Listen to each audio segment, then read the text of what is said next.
छत्तीसगढ़ में जैसे जैसे चुनाव नजदीक आते जा रहे हैं, वैसे ही बड़ी संख्या में देश भर के बड़े नेता छत्तीसगढ़ में जमा हो रहे हैं।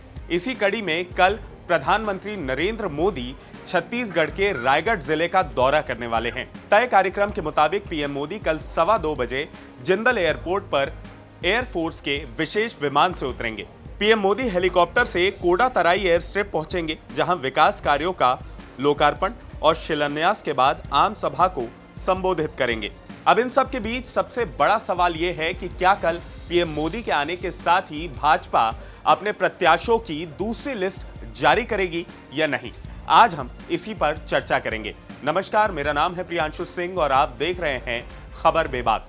पीएम मोदी के आगमन को लेकर भाजपा के कार्यकर्ता भी खासे उत्साहित नजर आ रहे हैं और घर घर जाकर निमंत्रण दे रहे हैं। पीएम का मिनट टू मिनट प्रोटोकॉल अब तक नहीं आया है, लेकिन तय कार्यक्रम के मुताबिक पीएम मोदी लगभग 2 घंटे रायगढ़ जिले में रहेंगे। प्रधानमंत्री 2:30 बजे से लेकर 3 बजे तक सरकारी कार्यक्रम में शामिल होंगे और कोयला, ऊर्जा, रेल और स्वास्थ्य विभाग के कार्यों का शिलान्यास और उद्घाटन करेंगे। इस दौरान संबंधित विभागों के मंत्री भी मौजूद रहेंगे।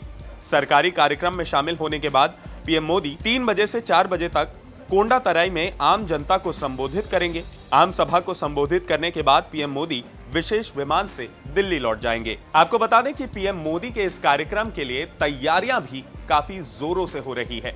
पीएम मोदी की सभा के लिए 50,000 वर्ग फीट में 4 अलग अलग डोम बनाए गए हैं। खास बात यह है कि पीएम विकास कार्यों का लोकार्पण और शिलान्यास के बाद खुली जीप से सीधे मंच तक पहुंचेंगे। इस बीच वो जनता के बीच भी जाएंगे। अब सवाल यह है कि क्या पीएम मोदी के आने के साथ ही भाजपा अपने प्रत्याशियों की दूसरी लिस्ट को भी जारी कर देगी या नहीं।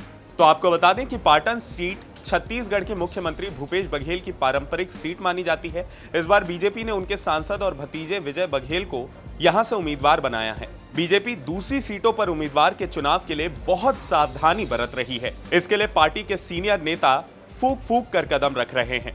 मीडिया में छपी खबरों के मुताबिक बीजेपी अपने उम्मीदवारों के नामों की दूसरी लिस्ट जारी करने से पहले कांग्रेस के उम्मीदवारों की लिस्ट का इंतजार कर रही थी।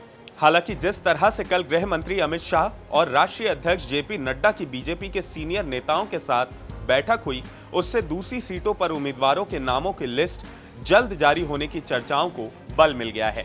जैसा कि हमने आपको कल भी बताया था कि बीजेपी अगले उम्मीदवारों की लिस्ट के लिए बी, सी और डी कैटेगरी की सीटों पर फोकस कर रही है।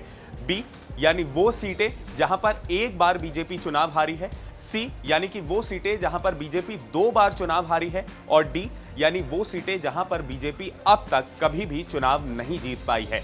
इन कैटेगरी की सीटों पर नाम जल्द ही आने की संभावना जताई जा रही है और जिस तेजी से बीजेपी अपनी सीटों की लिस्ट जारी कर रही है, उसको देखते हुए कहीं ना कहीं कांग्रेस भी खासा प्रेशर महसूस कर रही होगी।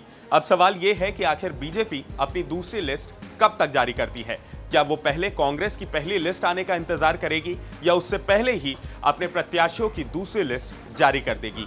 आने वाले चुनावों को लेकर IBC 24 और खबर विभाग भी एक चुनावी सर्वे चला रहा है, जिसमें वो सारे सवाल हैं जो सीधे आपको यानी प्रदेश की जनता को सीधे अफेक्ट करते हैं। इस चुनावी सर्वे में वो सारे सवाल हैं जिनका आप नीचे डिस्क्रिप्शन बॉक्स में जाकर जवाब दे सकते हैं। इसकी लिंक नीचे डिस्क्रिप्शन बॉक्स में मौजूद है। इसके अलावा अगर आपको ये वीडियो पसंद आया हो तो इसे लाइक और शेयर करना ना भूलें और IBC 24 के हमारे YouTube चैनल खबर विभाग को जरूर सब्सक्राइब करें। नमस्कार।